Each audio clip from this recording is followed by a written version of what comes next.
All right, welcome back, everybody, and welcome to another episode of our Improving Capital podcast. You got myself, Zach Pittman, and Frank Cox, the usual hosts here of the Improving Capital components.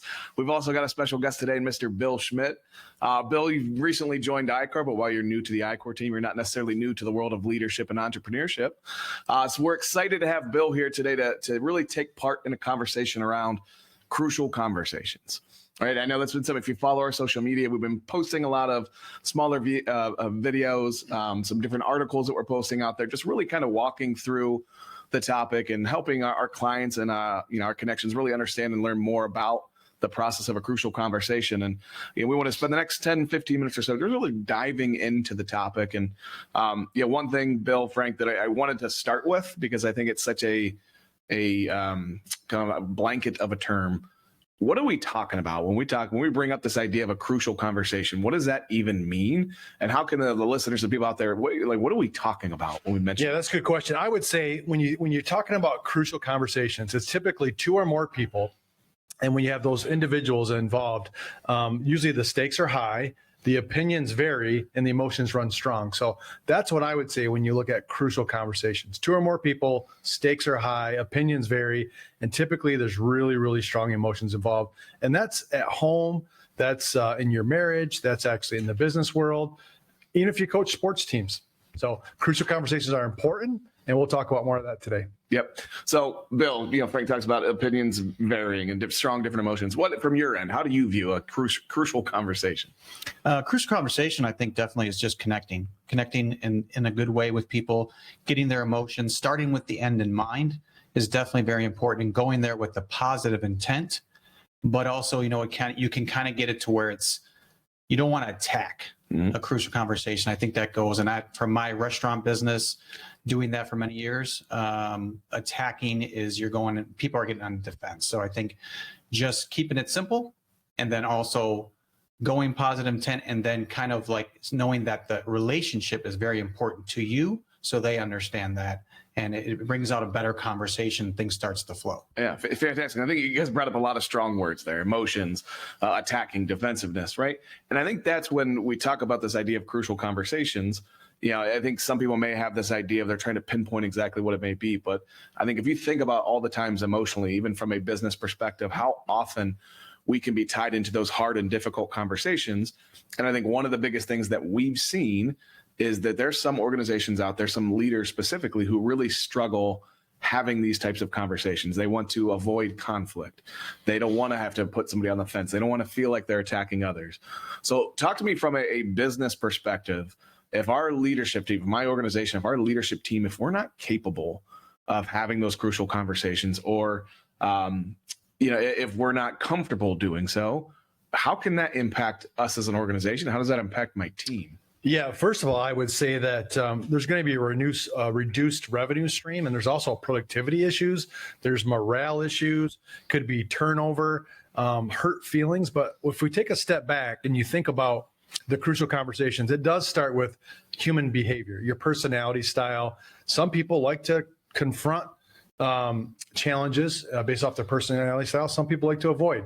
So the one thing I really want to call out is, first of all, the silence that comes in place when it takes in consideration of crucial conversations. That silence, how long it takes for your company, your staff to have those crucial conversations.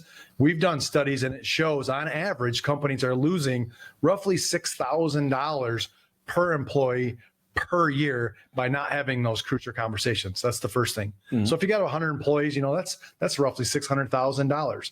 And number two, when you talk about having a safe place, you have to have a safe place to go to talk about these tough conversations. So if someone's in an environment, it's not safe, their boss is demanding, they're demeaning, they're hiding something, that's not a safe place. So those are two things I would say are very, very important that affect the morale, the productivity, the revenue of your company, the bottom line.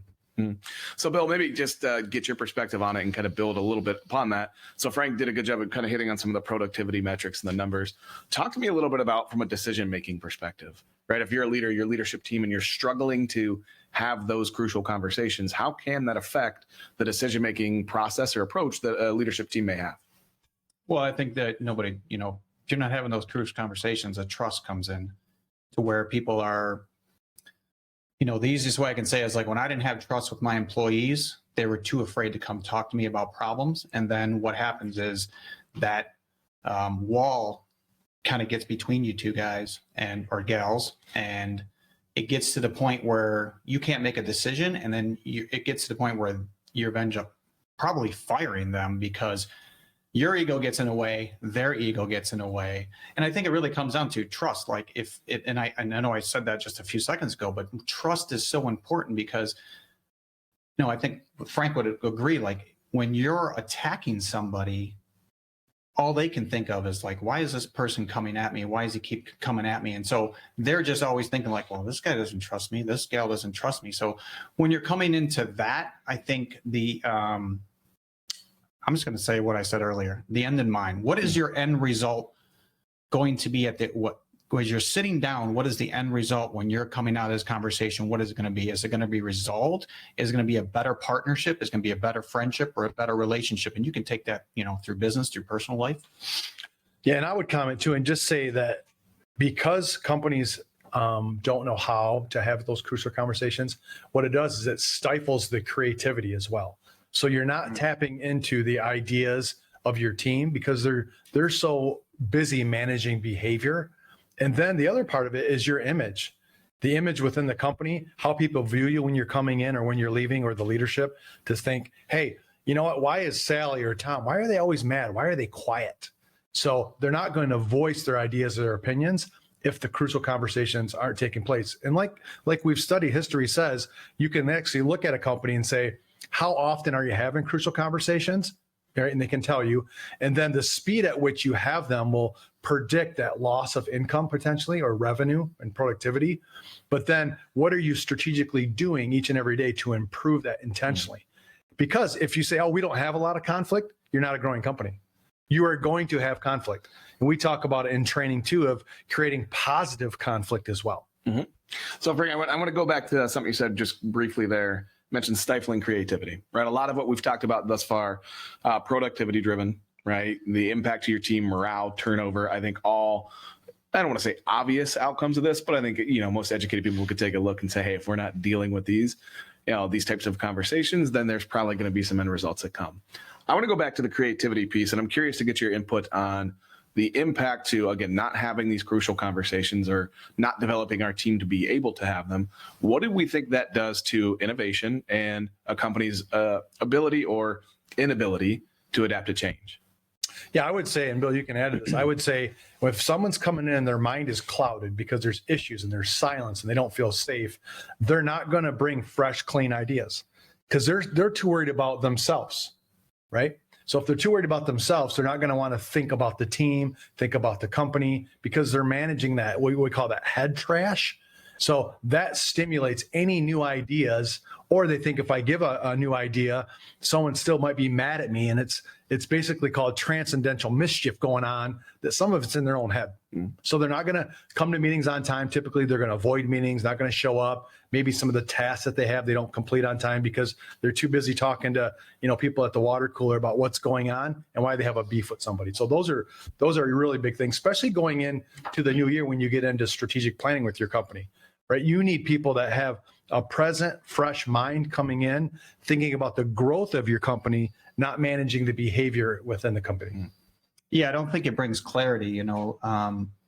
He was talking about, I can't remember what you just said about that you kind of put people in a box. When they're silent, they feel like they're in a box. And that's what I put my employees in, because they were too afraid to bring up something, say something to one another, because they were like, oh, if he's in a bad mood, and again, you can put that kind of run a straight line, just kind of on the fence of people tend to, if they know that they're intimidated by you, they tend to be very standoffish. Sure. They get stuck. They're stuck on that fence.